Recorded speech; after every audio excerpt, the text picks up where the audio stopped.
Hello everyone, so welcome back to the another video जिसमें आज हम डिस्कस करने वाले हैं जो अकाउंटेंसी के 5 न्यूली एडिड टॉपिक हैं उनके ऊपर कुछ इंपॉर्टेंट एमसीक्यू। होप सो आप सभी ने मेरे लेक्चर्स जरूर देखे होंगे। मैंने इसके ऊपर प्रॉपर थ्योरेटिकल पार्ट पढ़ाया है, कुछ एमसीक्यू भी कराए हैं। कॉस्ट अकाउंटिंग के ऊपर हमने 100 एमसीक्यू भी किए हैं। फ्री ऑफ कॉस्ट आपको वो यूट्यूब पे अवेलेबल है, आपको कोई कोर्स परचेज करने की जरूरत नहीं है। ऊपर आपको आई बटन में प्रॉपर मैंने प्लेलिस्ट प्रोवाइड है, आप उसे सीक्वेंस वाइज देख लीजिए। आपका होता है ये जो 30 नंबर का कंपोनेंट ऑफ अकाउंटेंसी वो आसानी से कवर अप हो जाएगा विदाउट एनी कॉस्ट। तो चलो बिना टाइम वेस्ट करते आगे बढ़ते हैं।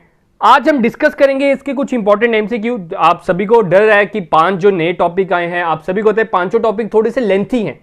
अपने में हर एक सब्जेक्ट है, टैक्सेशन की बात कर लो, कॉस्ट अकाउंटिंग की बात कर लो, बजटरी कंट्रोल की बात कर लो, आईएफएमएस की बात कर लो, ये सभी अपने में बहुत बड़े बड़े कंपोनेंट है। लेकिन अगर वेटेज की भी बात करो तो इनके ऊपर 2-2 एमसीक्यू से ज्यादा आने के चांसेस रेयर ही हैं। तो उसी हिसाब से हम इसको पढ़ेंगे, आपको उसी तरह प्रॉपर नॉलेज भी दूंगा। तो बात करते हैं क्वेश्चन नंबर 1 की। The main function of cost accounting is dash reporting. ठीक है, इसके ऊपर मैंने 100 एमसीक्यूज भी कराए हुए हैं कॉस्ट अकाउंटिंग पे, आप वो भी देख सकते हो। तो बात करते हैं, जो फर्स्ट क्वेश्चन कह रहा है वो कह रहा है कॉस्ट अकाउंटिंग का मेन फंक्शन क्या है। Internal reporting, external reporting, government reporting की बैंक रिपोर्टिंग। देखो इसका आंसर आ जाएगा इंटरनल रिपोर्टिंग। सिंपल बेसिक सा है, अगर आपने लेक्चर नहीं भी देखा फिर भी आपको पता होना चाहिए। देखो कॉस्ट हम असरटेन क्यों करते हैं? अपने लिए। मैंने आपको बोला था आपके आसपास जो भी दुकानदार है आप उसके पास जाइए, उसको बोलिए भाई साहब ये सामान आपको खुद का कितना पड़ा है, आपको खुद की कॉस्ट कितनी पड़ी है, वो आपको दुकान से बाहर निकाल देगा, कॉस्ट नहीं बताएगा। पर तो कॉस्ट अकाउंटिंग हम पब्लिकली नहीं बताते। हाँ भाई मुझे 10 रुपए की पड़ रही है, मैं तुझे 20 रुपए की बेच रहा हूं, मैं 10 रुपए कमा रहा हूं, ऐसा हम कभी नहीं बताते। ठीक है, it is your business tactics. तो कॉस्ट अकाउंटिंग क्या है? Internal reporting. बात करते हैं क्वेश्चन नंबर 2 की। The sum of direct wages, ठीक है द आएगा ही लिख दिया है। The sum of direct wages, direct expenses and overhead cost of converting raw material into finished product is called. कहता है वो कॉस्ट जिसमें direct wages, direct expenses, overhead cost आप इंक्लूड करोगे जब आपका वो रॉ मटेरियल से सीधे फिनिश गुड बन गया। मैं शू मैन्युफैक्चर हूं, मैंने लेदर लेके आया, लेदर के ऊपर मैंने उसको प्रॉपर आप कह सकते हो कि लेजिस की बांधे, उसके प्रॉपर कटिंग की, उसको शेप दी, ठीक है, उसके बाद उसे सीला और शू बनाया। इतने बड़े प्रोसेस को लेदर से लाने तक, शू बनाने तक, ये प्रोसेस क्या कहलाता है? तो इस प्रोसेस को हम बोलते हैं कन्वर्जन कॉस्ट। कितनी कन्वर्जन कॉस्ट लगी, एक रॉ मटेरियल से फिनिश गुड बनाने में कितना, कन्वर्ट करने में कितनी ज्यादा कीमत लगी, उसे हम बोलते हैं कन्वर्जन कॉस्ट। अब इसी के रिलेटेड में थर्ड क्वेश्चन आया, जानबूझ के मैंने थर्ड क्वेश्चन डाला है, ध्यान से समझिएगा। कन्वर्जन कॉस्ट हम कैलकुलेट कैसे करते हैं? मेरा मेन मकसद है सेकंड में आपको मीनिंग पता चल जाए, थर्ड में आपको पता चल जाए उसको कैलकुलेट कैसे करते हैं। तो आप ऑप्शन पढ़ सकते हो, sum of all direct material, sum of all indirect material, total cost of production minus direct material, prime cost plus factory overhead. तो इसका आंसर बन जाता है टोटल कॉस्ट ऑफ प्रोडक्शन में से डायरेक्ट मटेरियल को आप माइनस कर दो। क्या था हमारा conversion cost? Sir conversion cost वो था आपका जो रॉ मटेरियल था उसको फिनिश गुड तक पहुंचाना, मतलब रॉ मटेरियल आ चुका है, रॉ मटेरियल की कॉस्ट को हमने इंक्लूड नहीं करना। तो ये जो डायरेक्ट मटेरियल है उसको रिड्यूस कर दो। डायरेक्ट मटेरियल तो चलो हम ले आए, अब डायरेक्ट मटेरियल से फिनिश गुड तक पहुंचने में कितनी कीमत लग रही है, that will be your conversion cost, convert करने की cost. Fourth question, cost incurred by undertaking which do not manufacture any product but services. Simple भाषा में बोलूं, वो लोग, वो अंडरटेकिंग जो सर्विस प्रोवाइड करते हैं, for example hotel, for example banking sector, जो आपको सर्विस प्रोवाइड करते हैं। तो जो सर्विस प्रोवाइड करते हैं वो कॉस्ट कौन सी कहलाती है? That will be your operating cost. तो फोर्थ का आंसर क्या आ जाएगा? B option. फिफ्थ क्वेश्चन, ये भी इंपॉर्टेंट क्वेश्चन है तो ध्यान से समझना। Floor area may be used as a basis of apportionate of rent and rate, building insurance, lightning की, ऑल ऑफ दीज।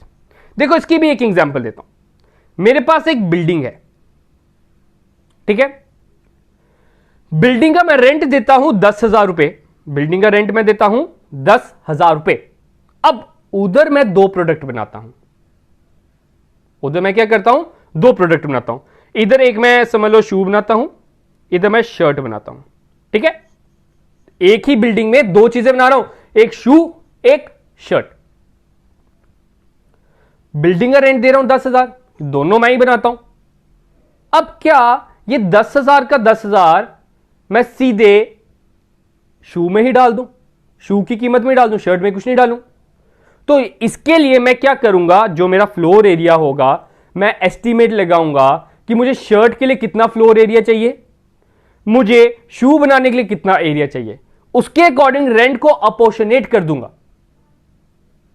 क्या पता मुझे एरिया क्या रेशियो में बोलूं 2:3, शू के लिए मुझे चाहिए 2 और शर्ट के लिए चाहिए मुझे 3, ठीक है। शर्ट के लिए मुझे ज्यादा जगह चाहिए, तो 10,000 का मैं 3/5 कर दूंगा, तो मेरा आ जाएगा शर्ट का रेंट। 2/5 कर दूंगा तो मेरा आ जाएगा शू का रेंट। तो अपोर्शनेट हम क्यों करते हैं, just because to apportionate the rent and rates. Floor area को हम तभी अपोर्शनेट करते हैं अपना, ताकि रेंट और रेट प्रॉपर कैलकुलेट कर सके। 6 क्वेश्चन की बात करते हैं, which method of costing is suitable in case of mass production industries, manufacturing standardised product. अब बच्चे क्या करते हैं, इतना बड़ा क्वेश्चन देखते हैं, ओहो मैं थक गया, ये क्वेश्चन मुझे नहीं आने वाला, छोड़ दो। लेकिन इसका आंसर अपने नाम में छुपा हुआ है, अपने क्वेश्चन में ही छुपा हुआ है। तो इन क्वेश्चन को ध्यान से पढ़ा करो। एग्जामिनर आपको ऐसे ही टेस्ट करता है, क्वेश्चन थोड़ा सा बड़ा डाल देगा, थोड़ा सा घुमा फिरा के डाल देगा, लेकिन आंसर आपके सामने होगा। Wherein raw material pass through a number of processes in a particular sequence, जहां रॉ मटेरियल प्रॉपर प्रोसेसेस के थ्रू निकलता है,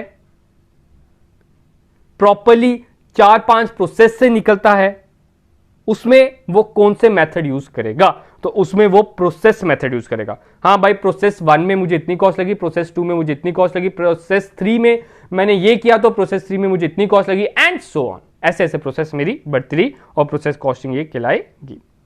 अब जीएसटी की बात करते हैं, टैक्सेशन की बात करते हैं। In India the GST is a dual model of, GST dual model है, कहां से लिया गया है, it is taken from the Canada. टिक मान लो कैनेडा, ठीक है। India GST structure are based on how many structure, जो इंडिया के जीएसटी है उसको 4 स्ट्रक्चर दिए हैं इन्होंने नाम। That will be your CGST, central goods and services tax, state good and services tax, next one is integrated goods and services tax, and the another one is your UT GST.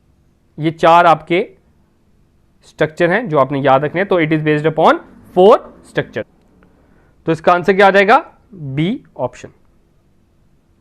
बात करते हैं 9th question, which code is used to classify goods and services under GST.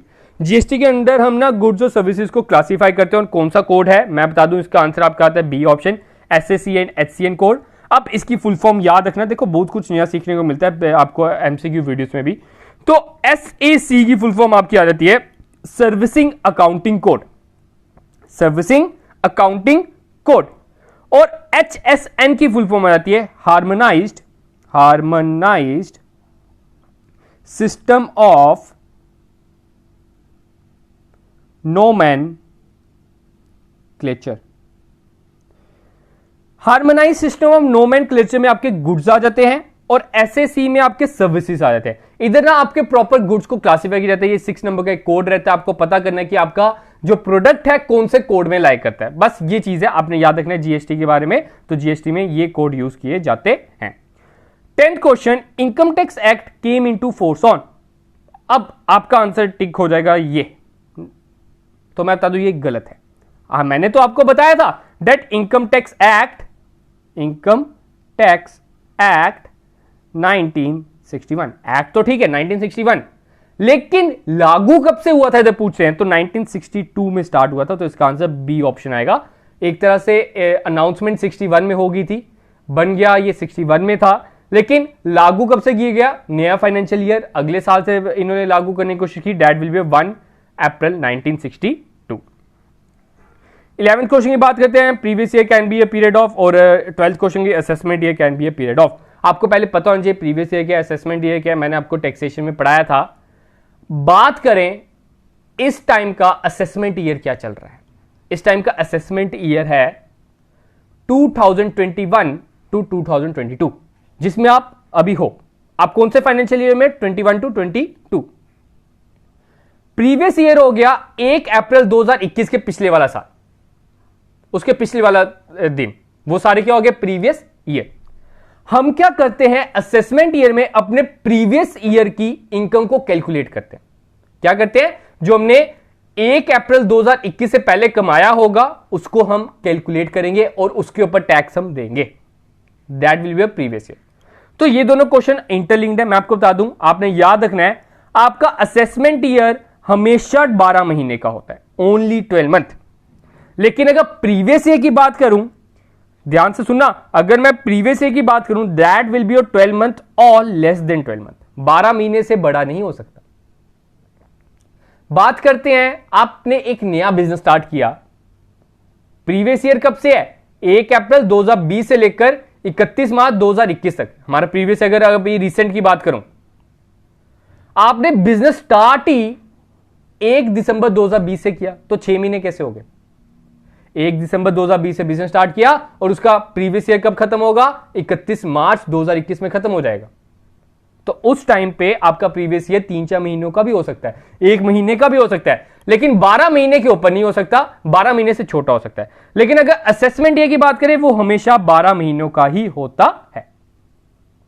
13 question, clubbing of income mean, club income की जो आप clubbing करते हो उसका मतलब क्या है? उसका मतलब ये होता है कि आपके जितने भी, अगर आपका कोई माइनर है, आपकी कोई वाइफ है, उन सभी की इनकम को आपने इंक्लूड कर लेना है। तो inclusion of income of other person in SSC income, that will be your clubbing of income. Income from horse race falls under the head. आप जब बैटिंग करते हो, क्रिकेट वाली बैटिंग नहीं, शर्तें लगाना, शर्त लगाना, तो हॉर्स रेस आपको पता होगा, शर्तें लगती हैं, बड़ी फिल्मों में भी दिखाया जाता है, पागलपंती में भी लगी थी, मैंने उस फिल्म में भी देखा था, और भी बड़ी फिल्मों में होता है, हॉर्स बैटिंग चलती है। तो हॉर्स रेस से जो आपको इनकम बनेगी, that will be legal income, not a illegal income. Legal income है मैं बता रहा हूं, लेकिन उसके ऊपर आपको 30% टैक्स देना पड़ता है। तो वो कौन से हेड में डालोगे? मैंने आपको इसमें 5 हेड कराए हैं, आप सभी को याद होगा। First head is your salary, second is your business, ठीक है, थर्ड आपका house property, fourth one is your capital, and the fifth one is your other sources. तो इसको हम कहां पे डालेंगे? अदर सोर्सेस में, ठीक है। The amount of total income is rounded off to the nearest multiple of, जो आपकी टोटल इनकम है उसे किसके राउंड ऑफ कर देते हैं? आपकी 10 रुपए के आसपास। फॉर एग्जाम्पल, अगर आपकी इनकम टोटल इनकम बनती है 2187, आपकी अगर टोटल इनकम बनती है 2187, तो उसको राउंड ऑफ कर दिया जाएगा जो इसके 10th के पास है, मतलब 2190। अगर आपकी इनकम है 2181, तो आपकी इनकम क्या बन जाएगी? 2180, जो इसके नियरेस्ट 10th नंबर होता है उसको राउंड ऑफ कर देते। तो B option is the right one. 16 question, research and development budget and capital expenditure budget are the example of. ये बजटरी कंट्रोल का आ गया। ये कौन से बजट हैं? तो मैं बता दूं, ये आपके लॉन्ग टर्म बजट है। कैपिटल वर्ड हम किसके लिए यूज करेंगे? सर बड़ी बड़ी चीजों के लिए, मशीनरी खरीदनी है। क्या मैं हर साल मशीनरी खरीदता हूं? नहीं सर, मशीनरी आप 5-6 सालों में एक बार खरीदोगे। तो उसके लिए जो बजट है हमें लॉन्ग टर्म बनाना पड़ता है। अगले 5 सालों तक मैंने कौन सी मशीनरी खरीदनी है, कितनी ऑब्सोलीट होगी, उसको ऑब्सोलीट करके कितना पैसा कमाना है, कहां पे बेचनी है, and so on. 17 question, a budgeting process which demands each manager to justify his entire budget in detail from beginning is। वो बजटिंग प्रोसेस जो हर एक मैनेजर को कहता है कि हाँ भाई तू अपना बजट बता, आपका चाहे सेल्स बजट है, आपका प्रोडक्शन बजट है, आपका परचेज बजट है, कोई भी बजट है, उसको डिटेल में बता। तो उस बजट को हम कहते हैं जीरो बेस बजटिंग। 18 क्वेश्चन की बात करते हैं। Dash is the first step of budgetary system and all other budget depend upon it. मैंने आपको बताया था सबसे पहले हम बजट बनाते हैं सेल्स बजट। तो सबसे पहले हम कौन सा बजट बनाएंगे? Sales budget. हमने पहले पहचानना है कि मैं बेचूंगा कितना, मेरा टारगेट कितना है। आप कभी भी कोई बिजनेस करोगे, आप मन में सबसे पहले टारगेट बनाओगे। मैं टारगेट बनाऊंगा कि हां मैंने 250 शर्टें बेचनी ही बेचनी है इस साल के अंत तक। उसी के बेसिस पे आप शर्ट का प्रोडक्ट खरीदोगे, मटेरियल खरीदोगे, उसी के बेस पे आप मैन्युफैक्चर करोगे, उसी के बेस पे आप लेबर टर्नओवर बनाओगे, लेबर को हायर करोगे, ठीक है। तो sales budget is the first step. Next one, which of the following combination is correct, नीचे देखिए ऑप्शन में से कौन सा करेक्ट कॉम्बिनेशन है। ठीक है, बात करते हैं नीचे कौन सा करेक्ट कॉम्बिनेशन आप देख सकते हो। तो नाबार्ड, आरबीआई, आरआरबी, आईडीबीआई। सबसे पहले आपको इनकी फुल फॉर्म पता होनी चाहिए। नाबार्ड के बारे में आप सभी को पता होगा, that will be national bank for agriculture and rural development. फिर बात करते हैं RBI, reserve bank of India, the apex bank. Third one is your RRB, RRB stand for regional rural bank. और fourth one is your IDBI, industrial development bank of India. ये 4 तरह के bank हैं, 4 तरह के इंस्टीट्यूट हैं, इनका purpose इनके नाम में छुपा है। ये क्या है हमारा agriculture and rural development bank, तो कह रहे हैं इंडस्ट्रियल लोन, तो ये तो गलत है। RBI is your long term finance, ऐसा नहीं है, वो तो बैंक फादर्स ऑफ बैंक है, क्वींस ऑफ बैंक है, हेड ऑफ बैंक है, that will B apex bank, तो ये भी गलत है। आरआरबी कहता है एग्रीकल्चर फाइनेंस, आरआरबी की फुल फॉर्म क्या होता है, regional rural bank, rural side पे उनकी प्रॉपर रीजनली करो, तो इसमें क्या आ जाएगा, ये टिक हो जाएगा। ठीक है, आपको पता होगा जेएंडके ग्रामीण बैंक आता है आरआरबी में, देहाती बैंक आता है, तो ये सब कुछ एग्रीकल्चर के रिलेटेड आता है। IDBI is your industrial development bank, तो ये शॉर्ट टर्म के लिए नहीं आएगा, इंडस्ट्रियल तो बड़े बड़े लॉन्ग टर्म भी लेती है, तो ये भी गलत हो जाता है, तो इसका आंसर क्या जाएगा, C option. 20th question, in primary market the first time issued shares to be publicly traded in stock market is considered as, जब आप स्टॉक मार्केट में, प्राइमरी मार्केट में सबसे पहली बार कोई शेयर्स को इशू करते हो, फॉर एग्जांपल किसी ने कंपनी खोली, उसने अपने शेयर्स इशू करने हैं, रिसेंटली अभी आपको पता होगा जोमेटो के इश्यूज आए थे, जोमेटो के आईपीओ आए थे, तो that will B IPO, initial public offering, जब आप पब्लिक को फर्स्ट टाइम ऑफर करते हो, हाँ भाई मेरे शेयर खरीदो। अब यही शेयर आगे बिकते रहते हैं, मेरा मन किया बेचने का, मैंने चलो समझ लो मैंने जोमेटो के शेयर्स खरीद लिए, मेरा 2-3 महीने का बेचने का मन किया, मैं उसको बेचूंगा सेकेंडरी मार्केट में। सेकेंडरी मार्केट में आप जैसा ही इंसान कोई उधर से खरीद लेगा, वो होगी सेकंड हैंड। मतलब फर्स्ट हैंड जो प्राइमरी मार्केट में बिकते हैं उसे हम कहते हैं आईपीओ। होप सो क्लियर होगा, ये 20 क्वेश्चन थे, आने वाले लेक्चर्स में हम और डिस्कस करेंगे ताकि आपके जो 7-8 नंबर का जो भी टॉपिक 5 सेक्शंस आएंगी आपके क्लियर हो जाए, आपके इधर से एक भी नंबर ना कटे। अब आपका फर्ज बनता है कि इस चैनल को आगे तक पहुंचाया जाए, इस चैनल को शेयर किया जाए, सब तक पहुंचाया जाए, ताकि हमें भी आगे से मोटिवेशन मिले आप तक बेस्ट से बेस्ट कंटेंट पहुंचाने में। इस कंटेंट बनाने में, पहुंचाने में, आप तक डिलीवर करने में बहुत ज्यादा मेहनत लगती है मैं कहूंगा।